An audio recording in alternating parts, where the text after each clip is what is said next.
Hi everyone, welcome to Momming and Making. On this channel we're going to be sharing home and parenting crafts, do-it-yourself projects, and just other fun family and parenting stuff. For today's craft we're going to be making our own Advent wreath using supplies that I had on hand and supplies that I picked up from the Dollar Tree. So all in all, it's a pretty inexpensive craft. For those of you that don't know kind of how an Advent wreath is used, I'll leave some details in the description box.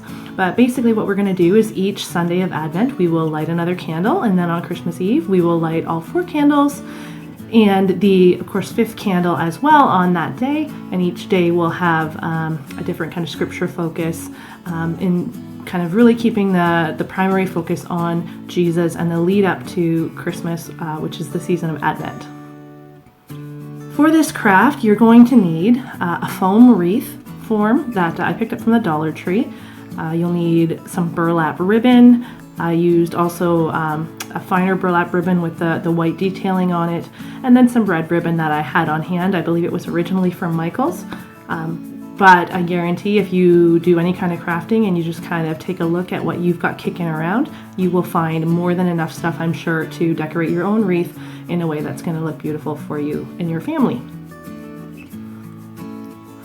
So you need the wreath form, you need 4 or 5 candles. You can do it with 4, but if you want the 5th one for Christmas Eve, get 5. So I picked 4 pillar candles up from the Dollar Tree.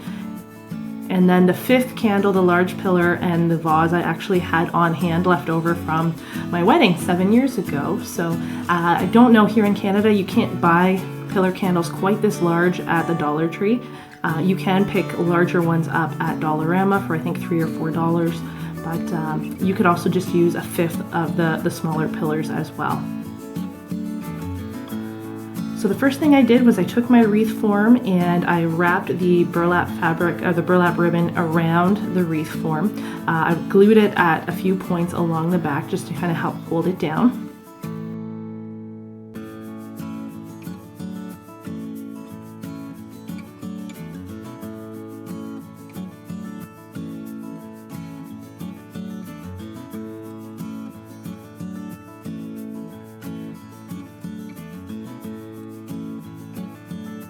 When I was happy with the burlap ribbon, I then went around with that second type of burlap ribbon with the white detailing. It's not perfect by any means, but I know that I'm going to put enough decorative stuff and the candles and everything on it that if it's not exactly evenly spread all the way around the wreath form, nobody's going to notice.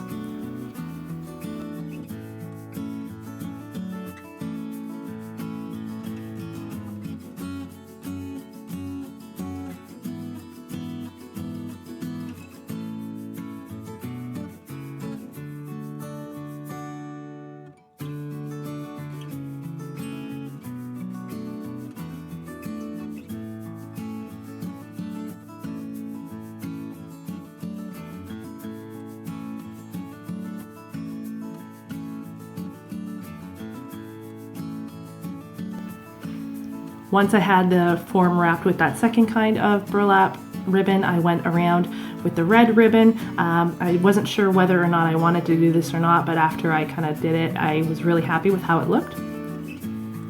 I was gluing the red ribbon at the bottom of the wreath form and in between the burlap ribbon segments as well, just so that everything stayed kind of evenly spaced around the wreath form.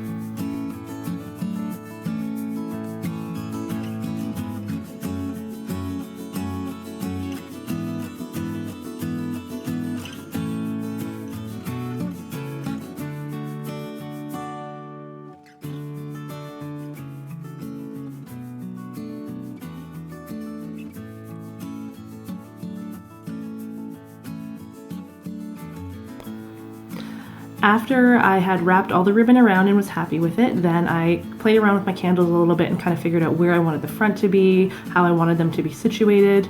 I decided with 3 kind of levels of candles, one right down flat on the table, which will not be attached to the wreath form in any way, one on kind of a candle holder, and then 2 others on the candle holders that will sit on top of the wreath. And then of course there's the 4th level, which would be the tall pillar candle.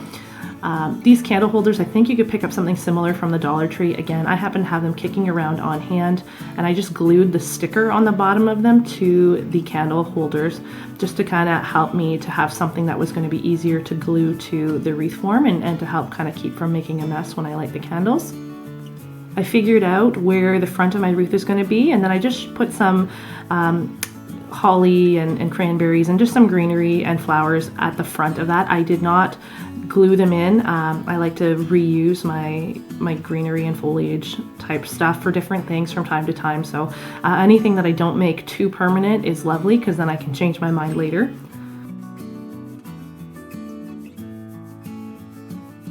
Before I started putting the candles on though, I went and wrapped some ribbon, some red ribbon, and then some jute twine around each of them, just to kind of give them a rustic country farmhouse kind of feel.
Next, I positioned my candles around and on the wreath.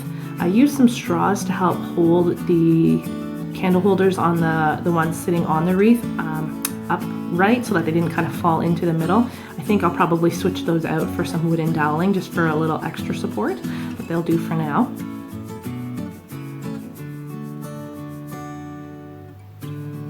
That's about it. I took some cranberries and holly and evergreen sprigs that I had bought earlier this year from Canadian Tire, and just kind of distributed them around the placemat to hide any imperfections, and it also just makes it look a little more festive and a little more interesting. And lastly, I decided to glue a little bit of evergreen and cranberry onto the tall pillar vase. That just ties it all together.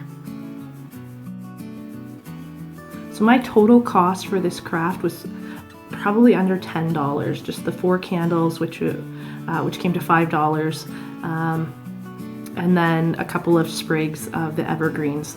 I did pick up some other ribbon and things, but I didn't end up using them. So mostly it was kind of odds and ends I had on hand. Obviously, if you've got to buy everything from scratch, you're going to spend a little bit more.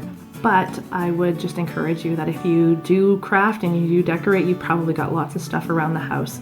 And it doesn't have to be anything particularly fancy. The point is keeping our focus on Jesus and remembering Him this Advent. From our house to yours, Merry Christmas and have a blessed holiday season.